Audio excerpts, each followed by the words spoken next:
Então, bom dia, doutora Cibele, Cibele Isaac Sadig Rodrigues. A doutora Cibele hoje é a nossa convidada. É, Felizmente, ela aceitou o nosso convite. A doutora Cibele tem um currículo extenso, né? E não dá para colocar tudo aqui, mas eu vou falar algumas coisinhas da doutora Cibele. É professora titular do Departamento de Clínica na área de nefrologia, Sorocaba, né, Cibele? Pela Isso. PUC São Paulo, é professora de bioética na pós-graduação, é supervisora da residência médica no programa de nefrologia da Faculdade de Medicina de Sorocaba, né? E é diretora do Departamento de Hipertensão da Sociedade Brasileira de Nefrologia, é membro do Conselho Científico da Sociedade Brasileira de Hipertensão, vice-presidente da Sociedade de Nefrologia do Estado de São Paulo e coordenadora acadêmica do Hospital Santa Lucinda, também em Sorocaba. É com grande prazer que a gente recebe aqui, hoje, na nossa reunião de disciplina da nefrologia de São José do Rio Preto, Hospital de Base. Então, hoje nós vamos ter o prazer, a doutora Cibele vai falar sobre as diretrizes, nova diretriz de hipertensão arterial, os principais aspectos. Então, muito obrigada, Cibele, por ter aceito o convite. A palavra agora é sua.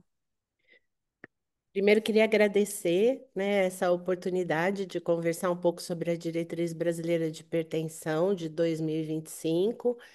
Não dá para falar tudo no pouco tempo, né, que a gente tem.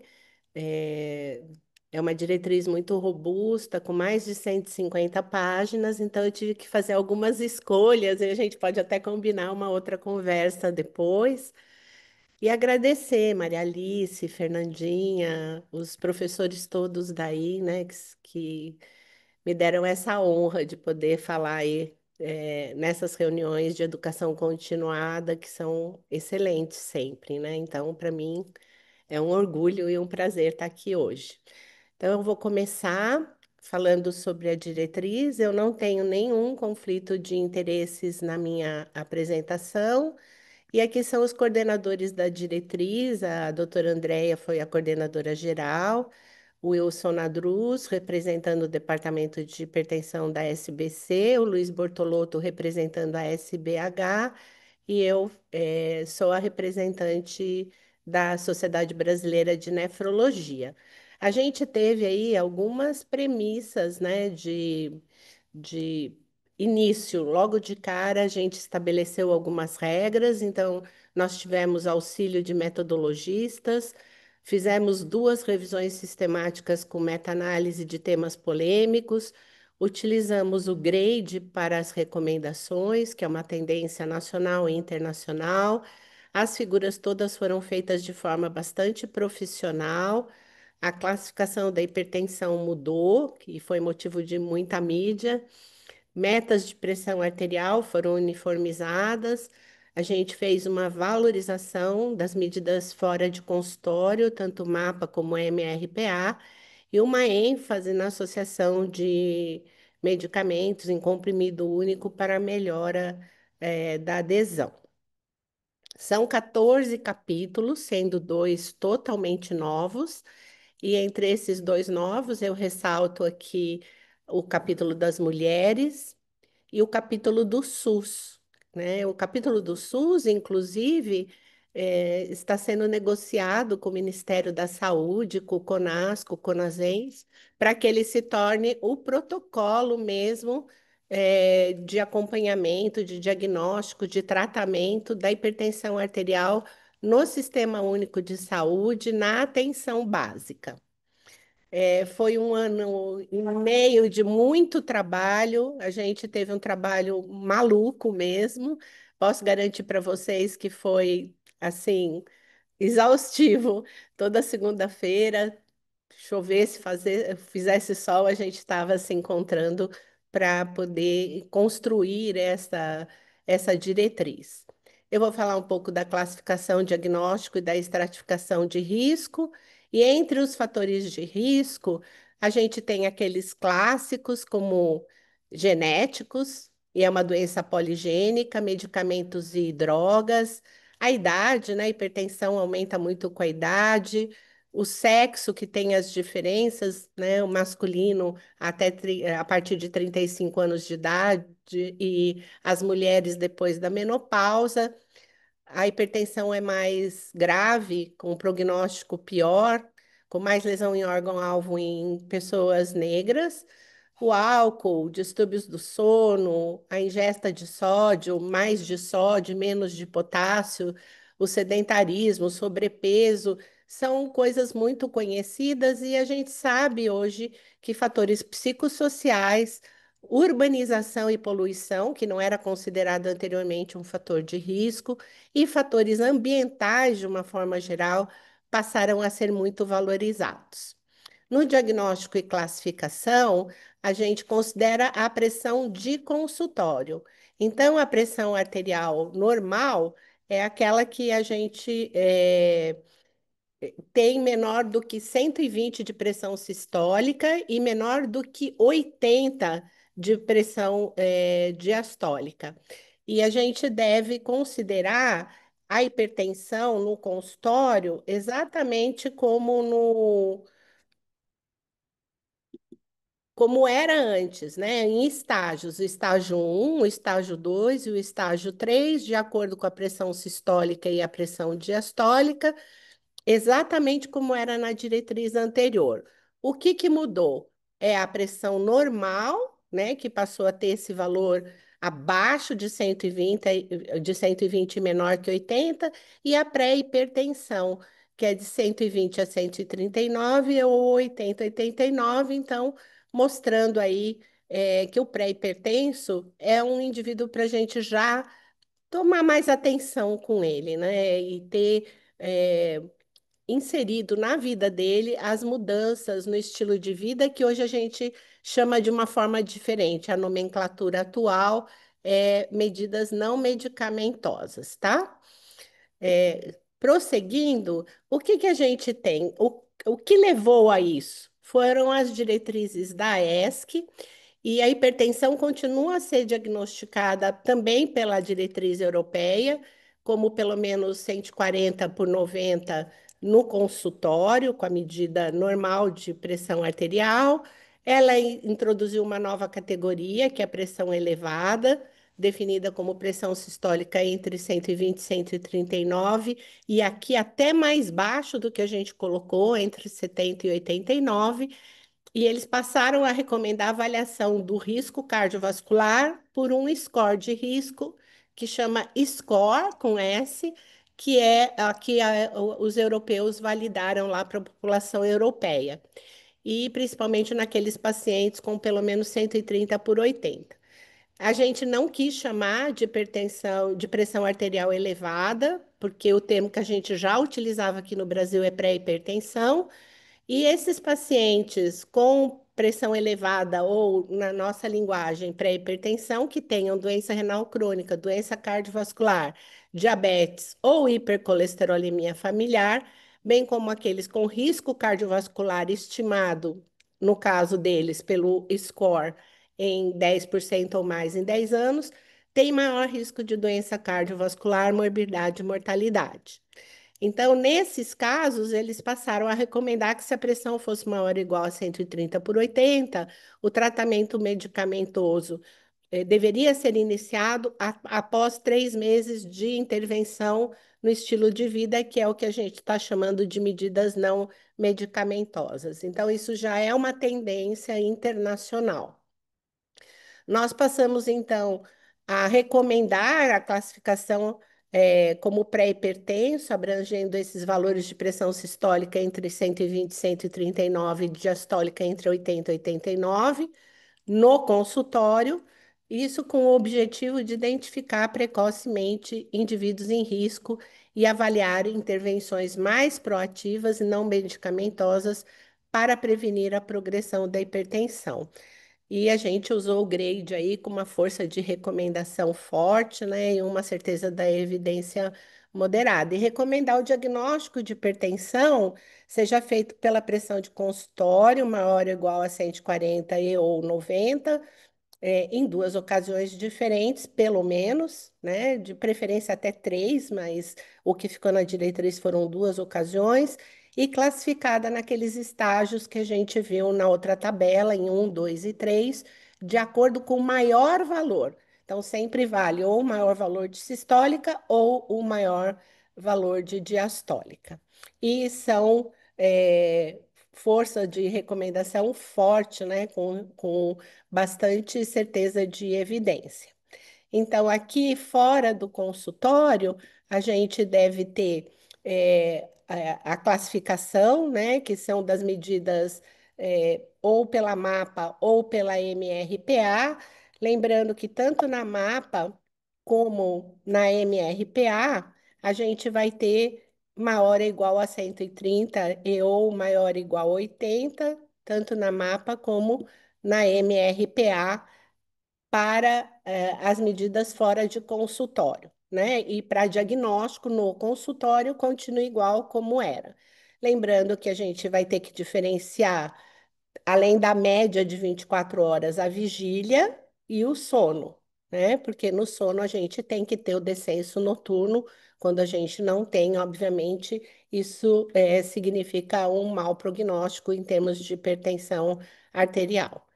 Então, essas recomendações ficaram quanto à medida da pressão, e é uma coisa que eu acho que vale a pena muito vocês fazerem aí, e a gente recomenda em todos os lugares, utilizar o equipamento automático de braço, com o objetivo de reduzir erros e facilitar a obtenção da medida da pressão arterial.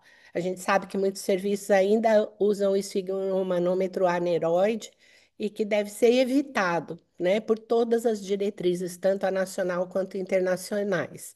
E recomenda-se utilizar a MAPA ou MRPA para confirmar diagnóstico de hipertensão e monitorizar o tratamento. E é óbvio que aqui eu vou colocar um não bem grande para a medida para a utilização de equipamentos que coloquem o esfigmomanômetro no punho, né? Eles não são recomendados, nenhum deles, mesmo alguns deles que estão validados e que têm até selo do Inmetro, a gente não recomenda porque não tem uma paridade com a medida da pressão arterial feita no braço. Então, para diagnóstico e segmento, nós temos a pré-hipertensão, então, pré-hipertensão entre 120, 139, 80, 89. Sempre quando a gente tiver o indivíduo pré-hipertenso no consultório, considerar hipertensão mascarada, né? E que se por acaso a MAPA ou MRPA vierem anormais, era hipertensão mascarada mesmo. E aí a gente vai ter na hipertensão estágio um entre 140 e 159 ou 80, 90, 99, considerar a hipertensão do avental branco, né? Que ele pode estar ficando hipertenso no consultório, mas não em casa. Mas se ele tiver a MAPA e a MRPA ou um ou outro normais, a hipertensão é do avental branco mesmo. E hipertensão estágio 2 vai ser muito mais difícil. Tem uma alta probabilidade de hipertensão que a gente chama sustentada, hipertensão de verdade, né? Que tem que ser tratada. Mas mesmo assim, na hipertensão estágio 2 nós podemos ter alguns pacientes com hipertensão do avental branco. E daí a MAP e MRPA vão ser decisivas. Se for normal, era hipertensão do avental branco mesmo. Estágio 3 não tem como ser nem mascarada, nem hipertensão do avental branco, né? Esses fenótipos não aparecem na hipertensão estágio 3 e o diagnóstico é de hipertensão sustentada e a gente deve iniciar o tratamento antihipertensivo de pronto, assim como na crise hipertensiva também. Entre os exames complementares que a gente deve fazer no diagnóstico, e pelo menos uma vez ao ano, a gente deve considerar a análise da urina, né? Urina tipo 1, cada lugar chama de um jeito, né? 3A mais S, como queiram, mas é a análise da urina. O potássio plasmático, a creatinina plasmática, a estimativa da taxa de filtração glomerular pelo CKDEP. É lógico que aqui tem mão de nefrologista, né? Foi introduzida, isso não estava entre os exames complementares obrigatórios. A razão proteinúria creatininúria ou albuminúria creatininúria, que passou a ser obrigatória para todo doente hipertenso, assim como é no diabético, no obeso, no paciente com síndrome metabólica. Glicemia de jejum e glicada, aí a glicada se tiver risco de diabetes ou síndrome metabólica, observar se tem dislipidemia, então colesterol e triglicerídeos. Ácido úrico foi uma briga, mas acabou ficando, porque a maior parte dos estudos mostram que tem uma correlação. Então, acabamos votando esse ponto e ficou. E o eletrocardiograma convencional para a gente verificar lesão em órgão-alvo, no caso, o coração, né? Então, são esses os exames que devem ser feitos em todo doente hipertenso na primeira consulta e minimamente uma vez por ano. Então, tá aí a razão proteinúria creatininúria ou albuminúria creatininúria que vem favorecer o diagnóstico de qualquer alteração renal junto com a taxa de filtração glomerular. Claro que a gente não colocou ultrassom, porque não seria factível pensando em Brasil. Os critérios para lesão em órgãos-alvo mudaram um pouco, para o coração continua sendo eletro e eco. Todos os lugares onde tiver eco é melhor, obviamente, do que o eletrocardiograma para diagnóstico e para acompanhamento. Para grandes vasos, a gente tem o ITB, o índice tornozelo braquial, menor que 0,9. Teve uma mudança aqui, que no ultrassom de carótidas, antigamente a gente recomendava ver o espessamento da íntima média, e agora só se considera quando há presença de placas. Então, isso foi uma mudança. E a velocidade de onda de pulso carotídeo femoral maior ou igual a 10 metros por segundo. A gente sabe que muitos lugares não fazem nem ITB, nem ultrassom de carótida e nem ENVOP, mas isso vai depender de serviço para serviço e não é obrigatório, né? Claro que é um a mais e é muito legal que seja feito. Então, no rim, a gente tem essa possibilidade do diagnóstico, como eu já comentei, e a gente deu uma ênfase na retina para o fundo de olho, que é uma coisa que a gente tem visto cada vez menos feito dentro do exame clínico e que, se a gente aprender a fazer e utilizar a classificação de Kate Wagner Baker, né, o KWB, a gente vai poder diagnosticar a retinopatia hipertensiva e olhar para os microvasos como se a gente estivesse tendo um mapa do que está acontecendo aí com eles. Então, é muito importante isso, né? E essa é a diferença, a grande diferença que tem, é o ultrassom de carótidas não considerar mais a íntima média, mas sim a presença de placas. Claro que eu não vou me deter na avaliação de doença renal crônica para nefrologistas e residentes de nefro. Então, a gente, claro que recomenda a classificação do CADIGO, cotejando a taxa de filtração glomerular com as faixas de categorias de albuminúria persistente, em A1, A2 e A3, e esse mapa de calor que o CADIGO indica, né, de acordo com o risco, né, se desde baixo a moderado, alto e muito alto. Vocês vão ver que essas cores se repetem ao longo de toda a diretriz, considerando do risco baixo de verde até o muito alto de vermelho.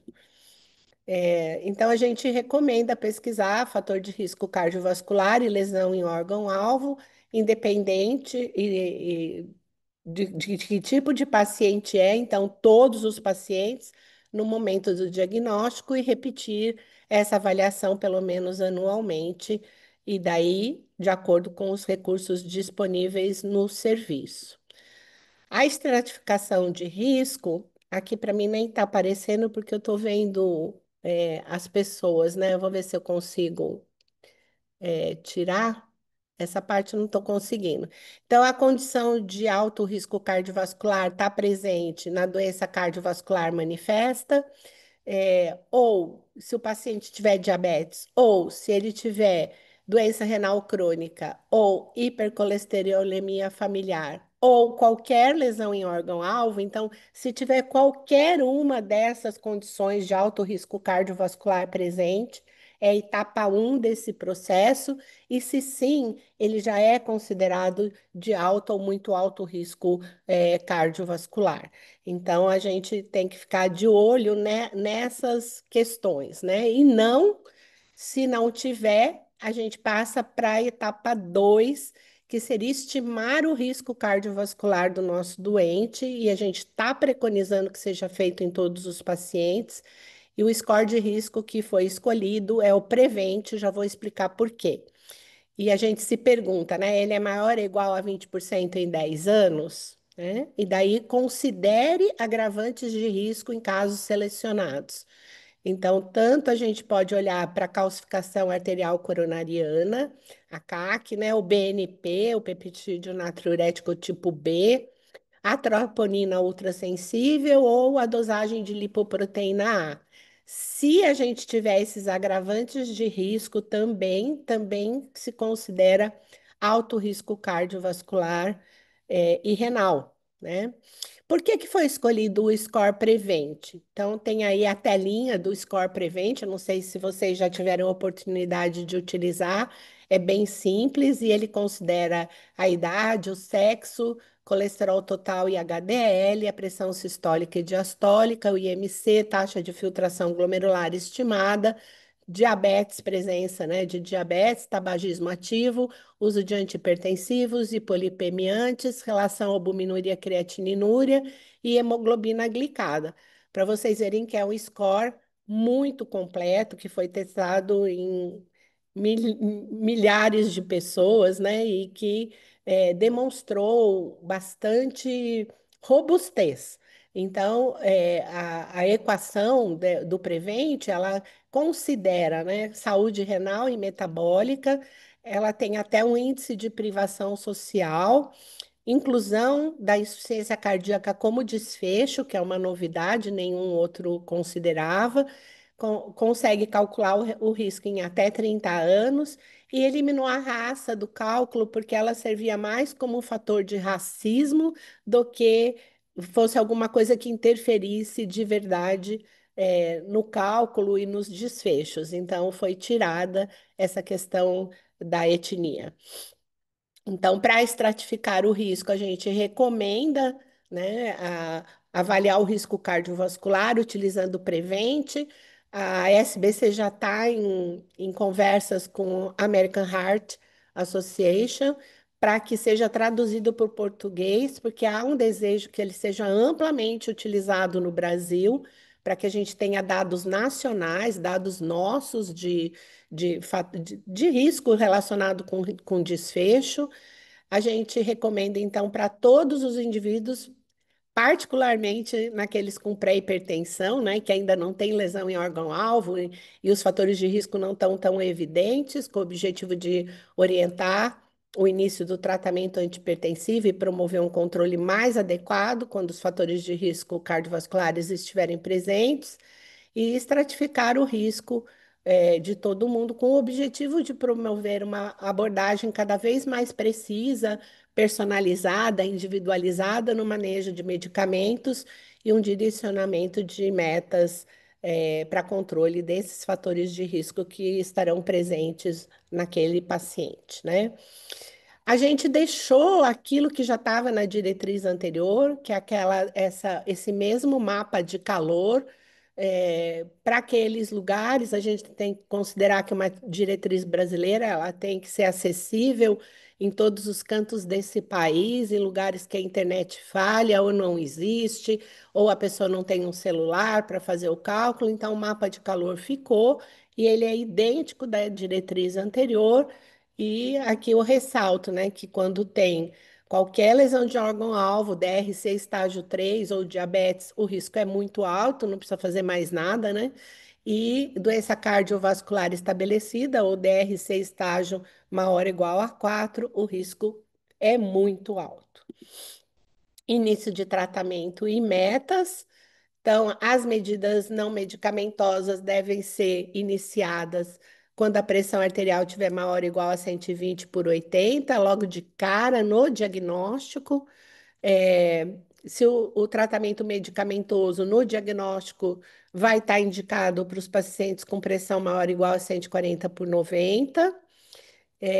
Naqueles de alto risco cardiovascular e que tiverem pressão entre 130, 139, 80, 89 e não tem controle após 3 meses de medidas não medicamentosas, você já pode iniciar. E idosos, tanto faz, gente, se ele for maior que 60 anos ou maior que 80 anos, a gente inicia o tratamento quando a pressão sistólica for maior que 140.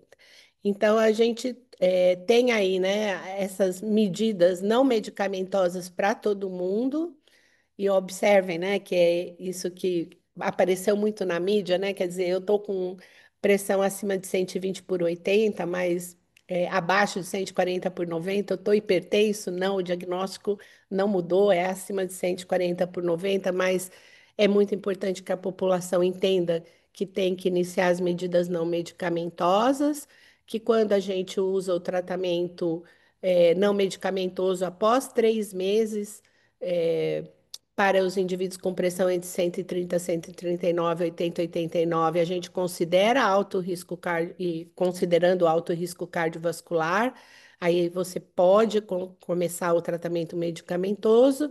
E para todo mundo que tenha pressão maior ou igual a 140/90, toca o pau, tem que começar a tratar. Então, aqui tem uma figura, né, que mostra esse início, né, e as metas de tratamento, está tudo resumido numa figura só, mas é muito parecido com o que eu já disse. Então, na parte de cima tem a população-alvo, com os diferentes níveis de pressão arterial, medidas não medicamentosas logo de cara, né? Depois, na coluna intermediária, medidas não medicamentosas por 3 meses, e daí já passa para tratamento medicamentoso associado à medida não medicamentosa, e para pressão maior ou igual a 140 ou 90, medidas não medicamentosas com tratamento medicamentoso, e aqui embaixo já tem a meta que a gente escolheu, que é abaixo de 130/80, para redução do risco cardiovascular e do risco renal. Então, ficou tudo numa figura só.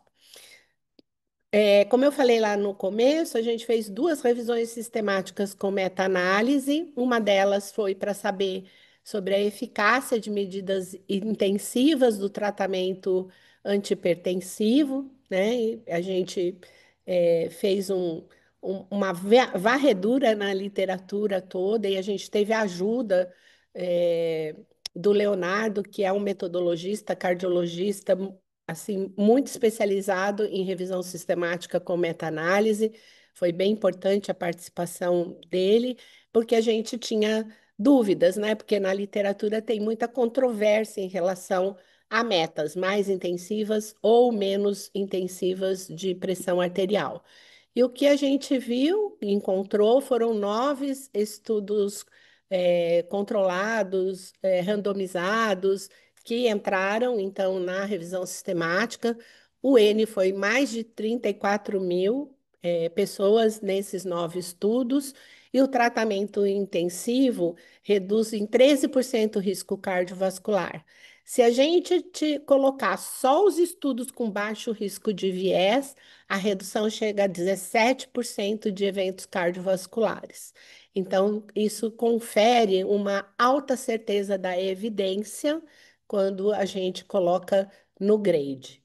Então, tem uma redução significativa de risco de AM e AVC separadamente, mas não da mortalidade por todas as causas. E claro que eu fiz a maior questão de colocar os dados renais, mas eles eram limitados sobre o impacto na doença renal crônica, e a gente não conseguiu estudos suficientes para fazer a revisão sistemática e meta-análise relativa a esse desfecho específico. Então, ficou que é recomendada a estratégia de metas mais intensivas para valores até menores que 130/80, para pacientes adultos hipertensos, com o objetivo de reduzir os eventos cardiovasculares importantes, como infarto, AVC e morte. morte cardiovascular, principalmente. E esta é uma recomendação forte, com uma alta certeza da evidência. Então, a gente tem a nossa própria revisão sistemática com meta-análise mostrando a importância de se obter essas metas de pressão arterial. E falando bem rapidamente dos fenótipos da pressão arterial, isso é nos pacientes sem medicação antipertensiva, na parte de cima do slide, com medida de consultório. Então, observem que é menor que 140 por 90, ou maior ou igual a 140 por 90. E na parte de baixo é com medicações antipertensivas, de novo, medida no consultório, só que os níveis aqui é menor que 130 por 80, ou maior ou igual a 130 por 80. E a gente vai ter os fenótipos pela MAPA ou pela MRPA. Eu não consigo definir fenótipo se não for dessa forma, né?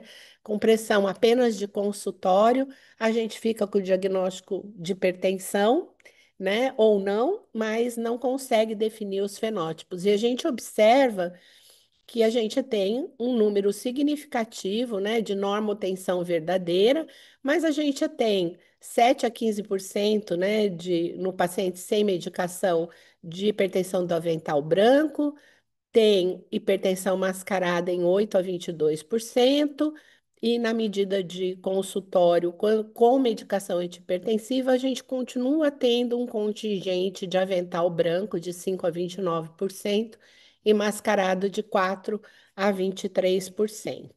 Então, eu não tenho outra forma, né, de fazer isso se para eu ter esses diagnósticos, né, de hipertensão do avental branco e hipertensão mascarada não controlada, só mesmo com a MAPA e a MRPA, e os valores estão repetidos aí do que eu já falei anteriormente. Então, recomenda-se a meta de pressão menor que 130 por 80, para pacientes com pressão de pré-hipertenso e alto risco cardiovascular, para pacientes com hipertensão independente do risco ser baixo, moderado ou alto, e para pacientes que não tolerem a meta, deve-se reduzir a pressão até o valor mais baixo tolerado. É um conceito que foi introduzido pela diretriz europeia que chama ALARA, que quer dizer tão baixo quanto possível suportar, né? As low as reasonable achievable. Então, quanto mais baixo o paciente suportar e confirmar esse alcance da meta com a medida da pressão fora do consultório por meio da MAPA ou da MRPA. Eu trouxe um único slide de medidas não medicamentosas e vamos tentar padronizar essas nomenclaturas no Brasil, né?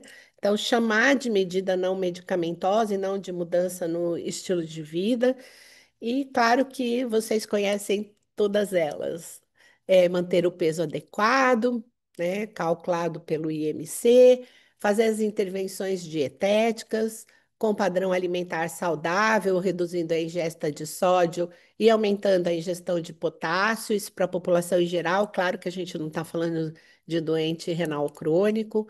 Atividade e exercício físico, que nós já temos trabalhos suficientes que mostram que o exercício físico deve ser combinado, aeróbico com resistido, a redução da ingestão de álcool, de preferência menor ou igual a 2 doses por dia nos homens e 1 dose por dia nas mulheres, cessar o tabagismo, né? Abolir cigarro, qualquer tipo, cigarro eletrônico, vape, narguilé, o que for. A abordagem do estresse cada vez mais vem se tornando um fator protetivo, então, é, indicar para o paciente, para ele exercer a religiosidade, a espiritualidade, práticas de meditação, de respiração e de espiritualidade e religiosidade, não tem dúvida que elas melhoram a qualidade de vida e ajudam na adesão ao tratamento e, consequentemente, no controle da pressão arterial.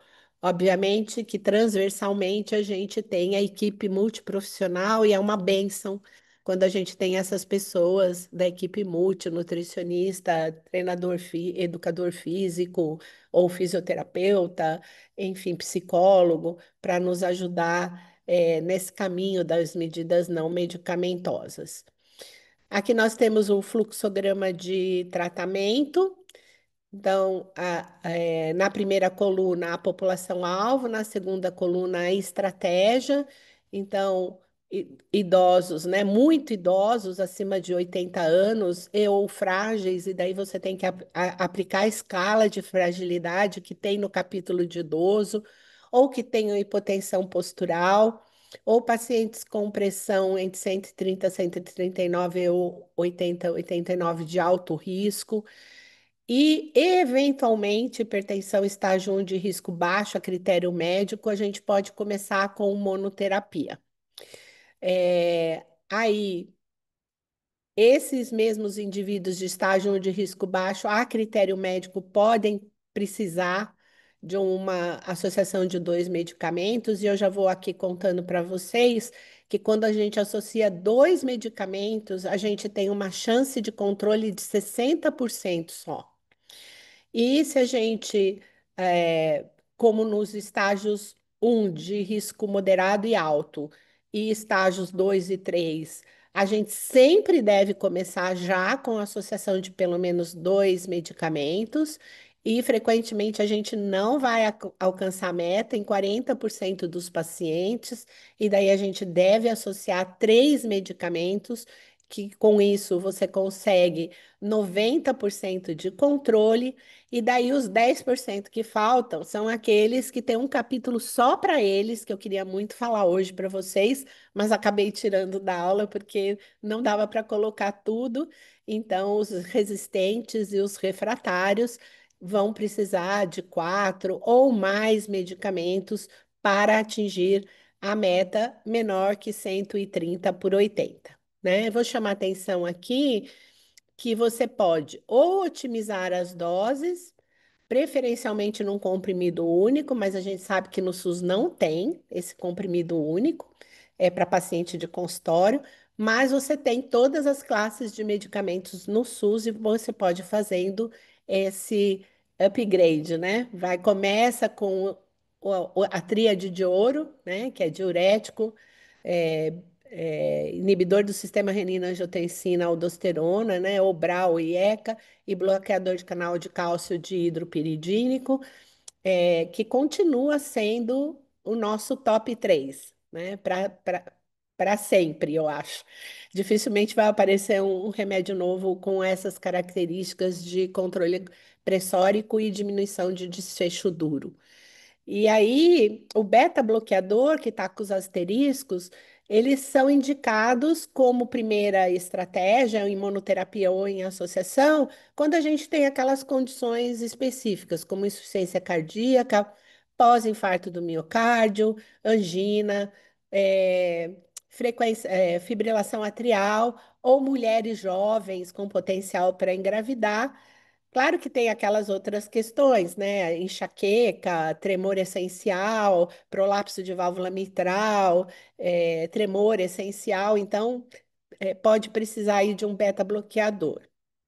Ele pode integrar a associação dupla ou tripla, se tiver a condição clínica concomitante, e lembrar para nós, nefrologistas, que pacientes com hipertensão em hemodiálise, Fernandinha fez esse apontamento na diretriz para a gente lembrar de colocar aí também no fluxograma de tratamento, que beta-bloqueador é preferencial, especialmente o atenolol, né? Então, a gente vai associando medicamentos, lembrar que o quarto medicamento é a espironolactona, com efeitos colaterais, principalmente os sexuais mais graves. A troca é por eplerenone, né?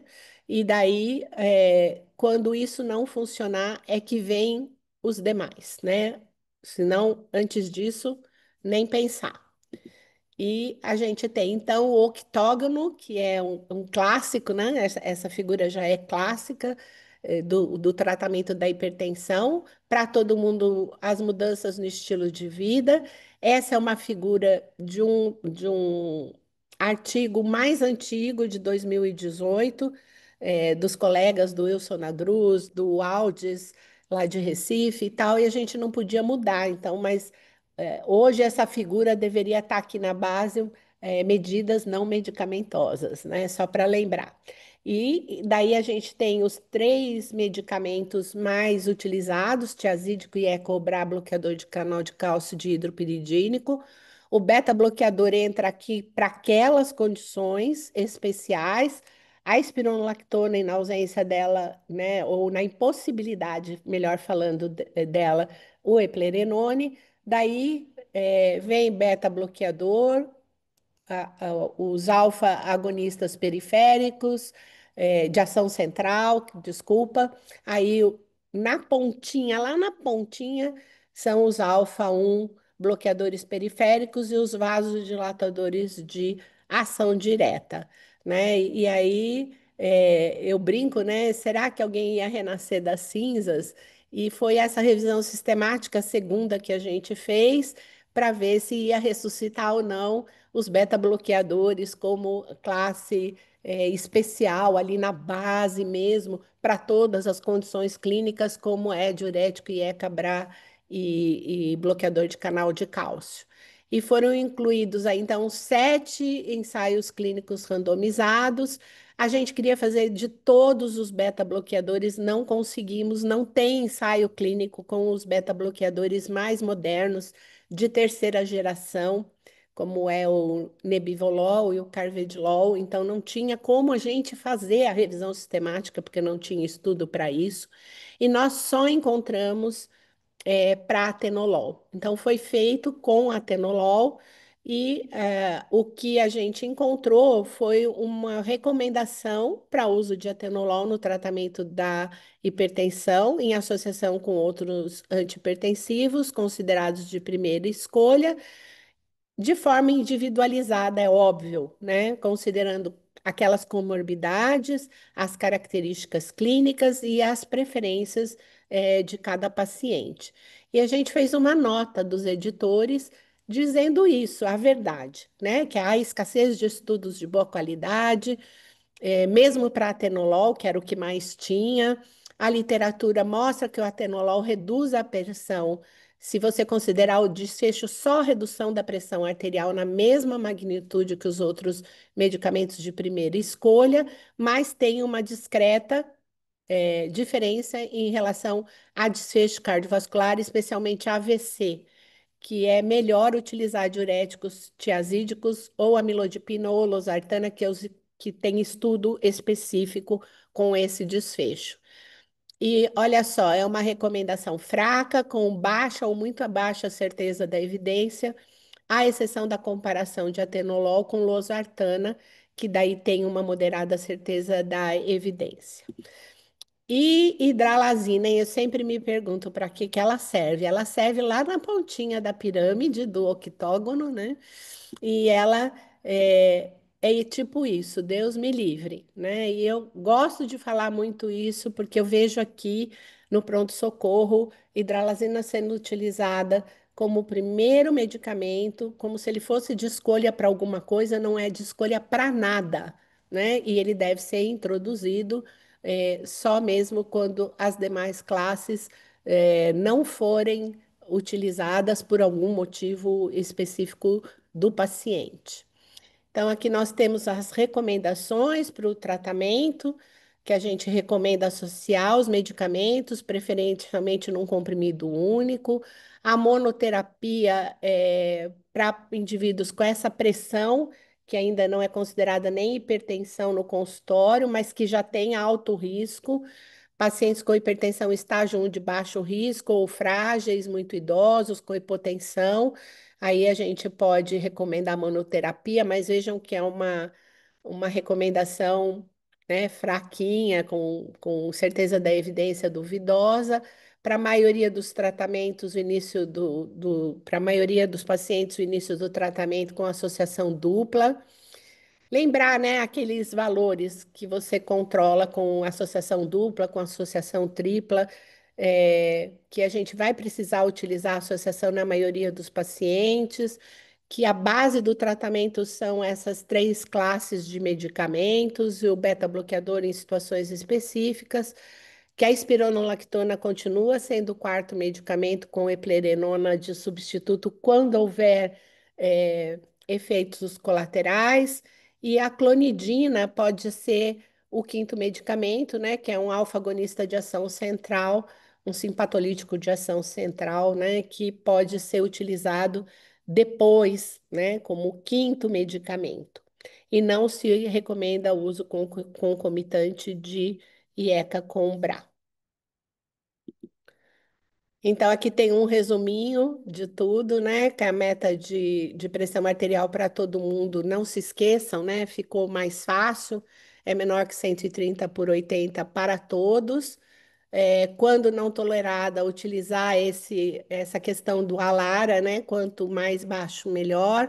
Os fenótipos da hipertensão, a gente deve sempre tentar fazer esse diagnóstico pela MAPA e pela MRPA, dar uma ênfase para a redução do risco cardiovascular e renal, e para isso você tem que usar um score, como é o Prevent que a gente recomendou na diretriz, as medidas não medicamentosas para todo mundo e o tratamento medicamentoso, conforme a gente acabou de falar. Então, aqui tem de novo, aí na forma de figura, para quem é indicação de monoterapia, então pouquinha gente, né, vai tomar a monoterapia e vai conseguir o controle, atingir a meta menor que 130 por 80.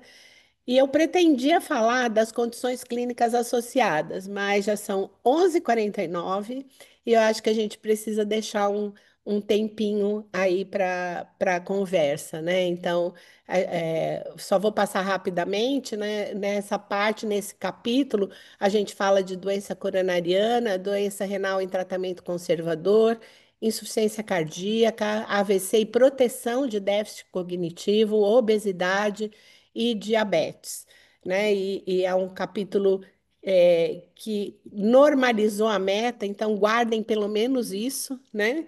Que abaixo de 130 por 80 para todo mundo é a meta em todas essas situações que nós estamos falando aqui, e eu vou chamar atenção só para a meta em doença renal crônica, que foi motivo de debate entre nós, porque o Cadigo recomenda metas mais arrojadas do que a gente recomendou na diretriz, e a gente se baseou numa revisão sistemática com meta-análise da Cochrane, que é uma entidade tão potente quanto o Cadigo, né? Então, a gente, olhando para as condições que foram utilizadas, né, os estudos e etc., que foram utilizados pela Cochrane, que é de 2024, e o Cadigo se baseou muito, muito, muito no sprint, que tem vários probleminhas, né, de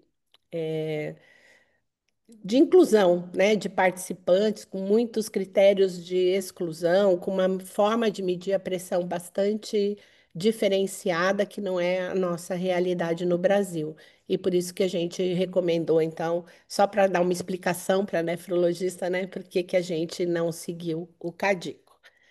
E é isso, fico aí à disposição para a gente conversar um pouquinho sobre o restante.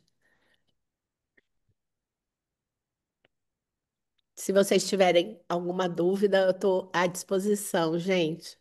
É uma Olha, pena, né? Porque eu fiquei com vontade de falar tudo e não tem jeito de falar tudo da diretriz. aí não tem como, mas assim, eu acho que foi muito obrigada, Cibele, excelente apresentação. É uma revisão, isso é extremamente importante para nós, porque eu acho que a gente precisa ter essas diretrizes, a gente tem que seguir as diretrizes, isso é muito comum, muito frequente, né?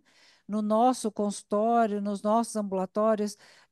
Então, nós temos duas vertentes. E tem aqueles pacientes que já estão acostumados agora com a IA, né?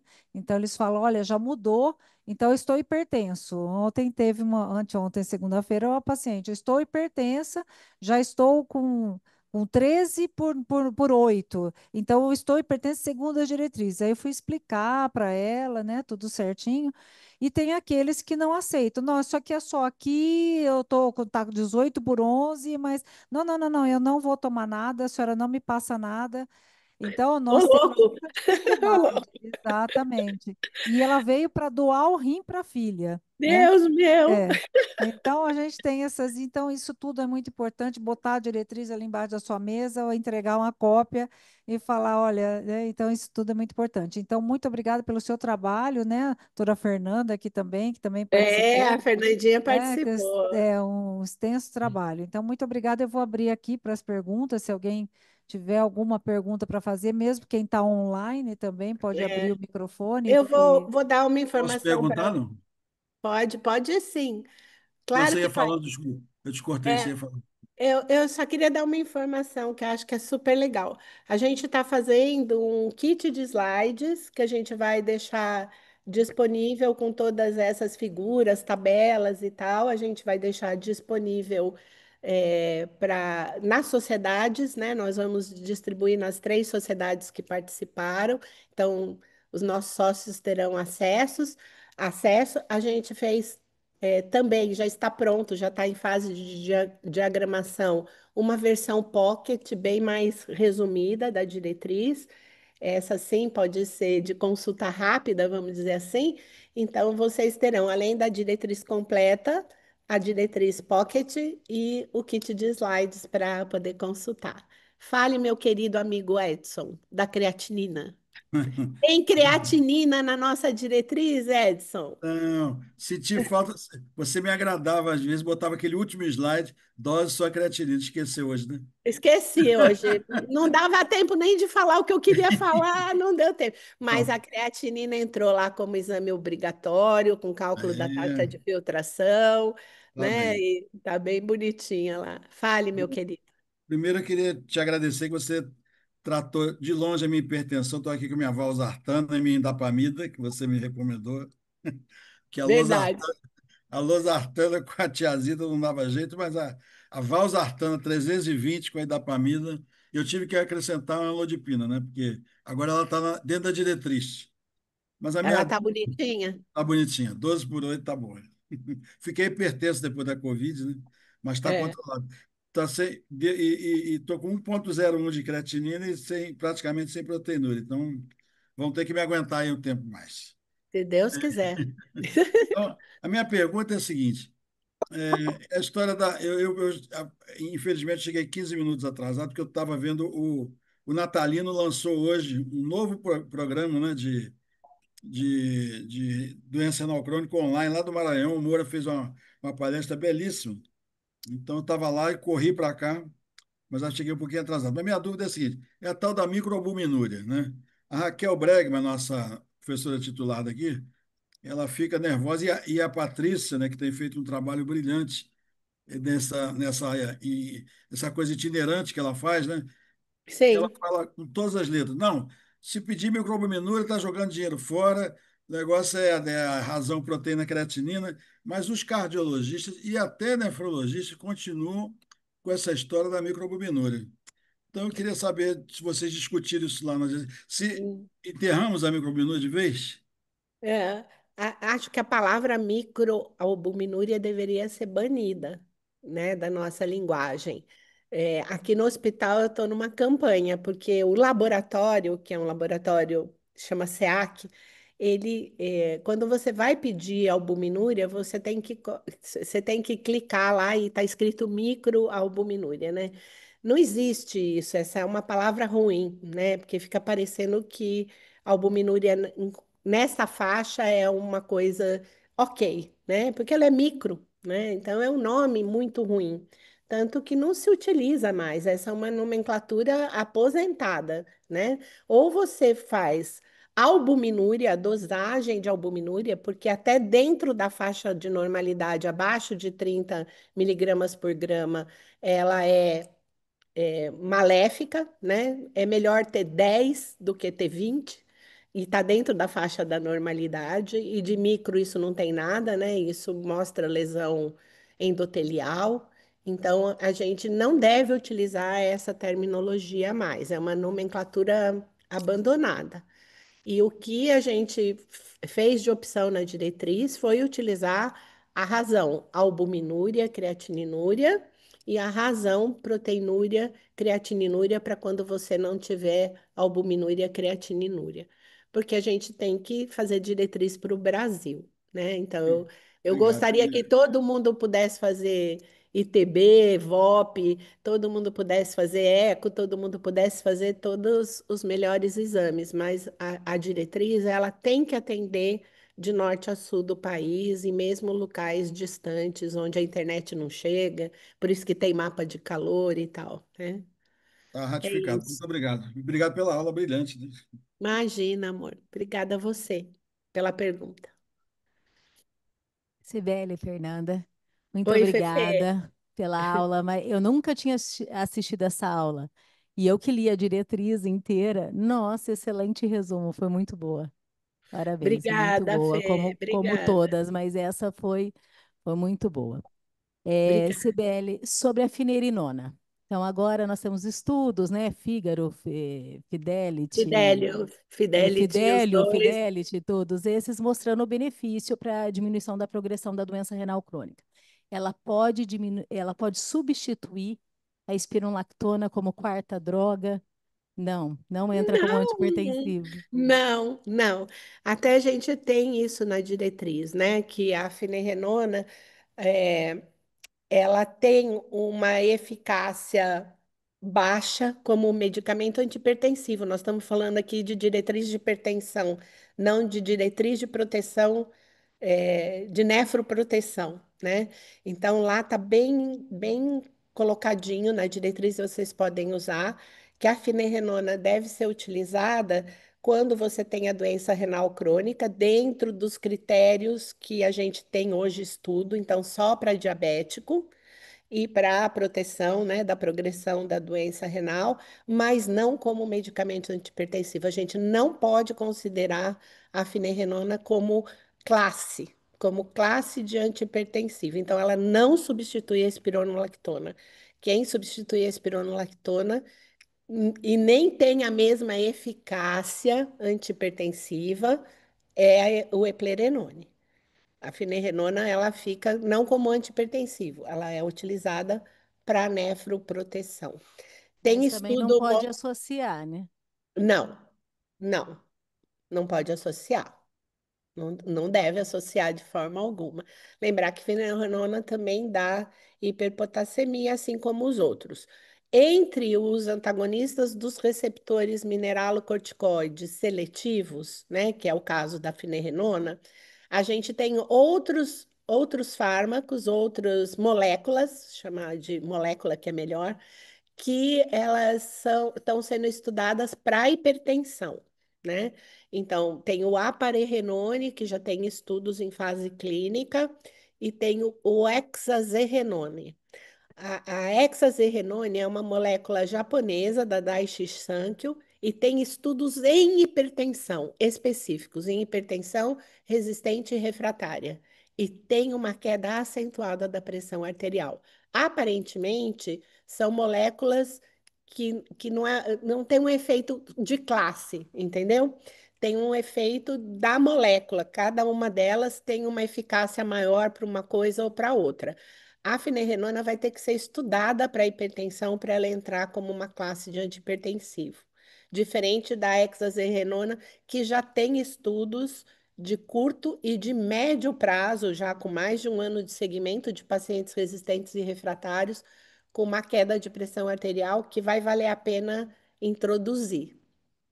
Então, pode ser que isso mude no futuro, Fê, mas por enquanto não dá para falar. Muito bom, obrigada. Tem uma perguntinha no chat, se mais alguém?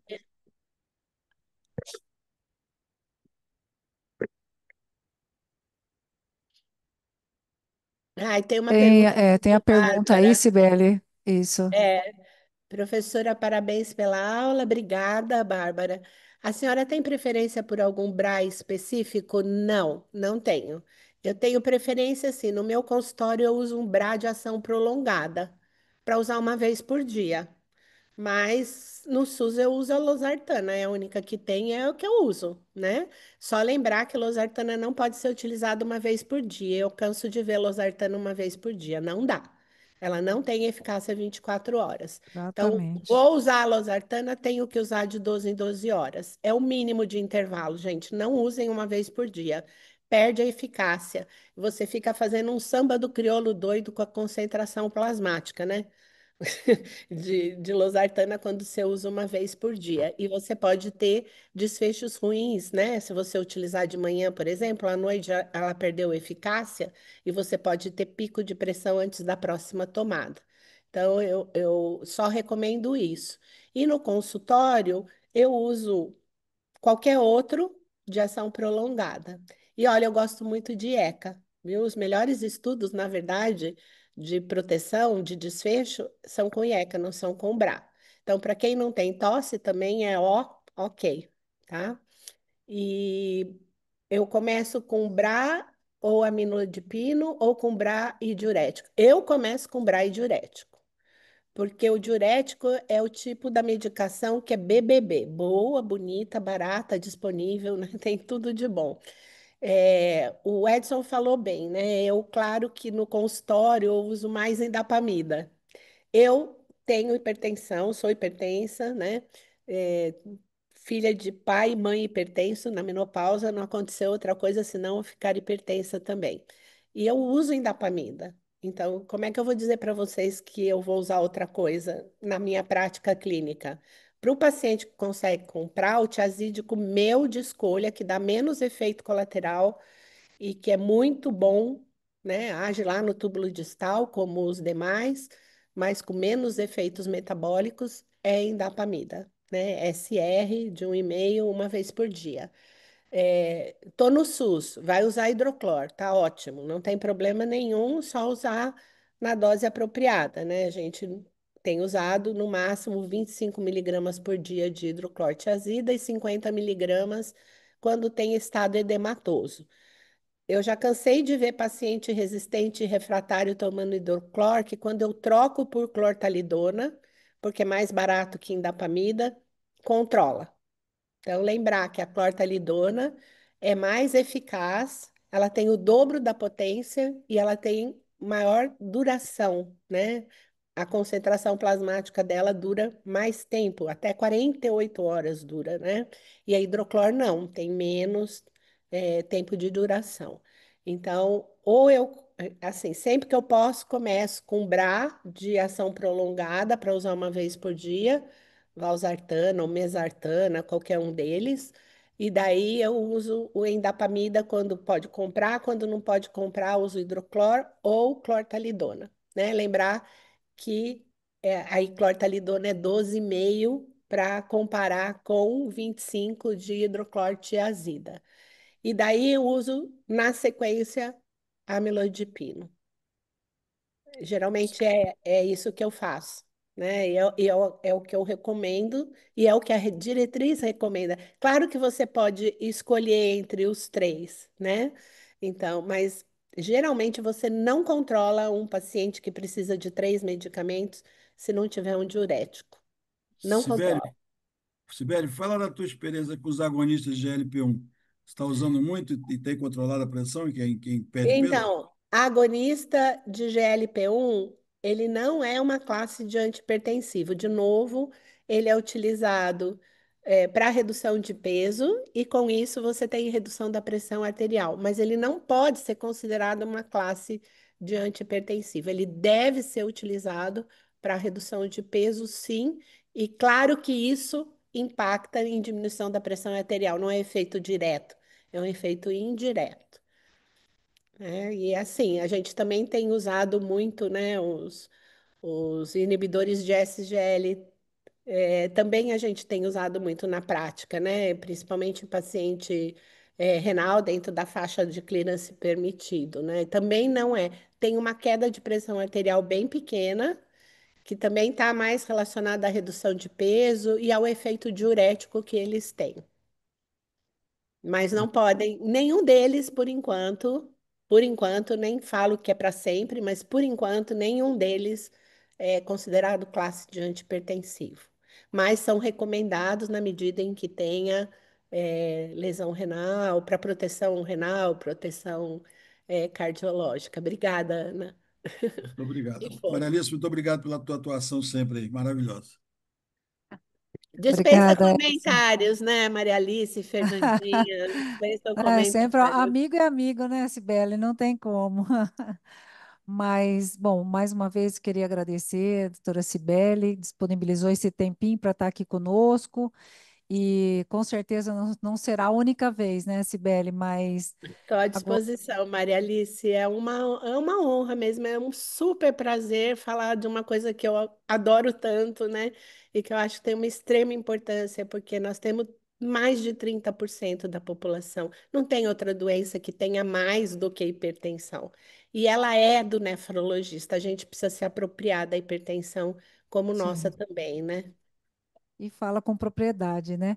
Eu só queria lembrar que essa aula vai ficar disponibilizada, eu vou colocar no YouTube, é o canal da Nefrologia, Hospital de Base São José do Rio Preto, e vocês podem depois estar acessando posteriormente para estar assistindo de novo. Tá? Então, muito obrigada, Cibele, mais uma Obrigada, vez. gente. Prazer em te ver. Obrigada. Um super beijo. Obrigada, gente. Tchau. Valeu, obrigadão. Tchau, querido.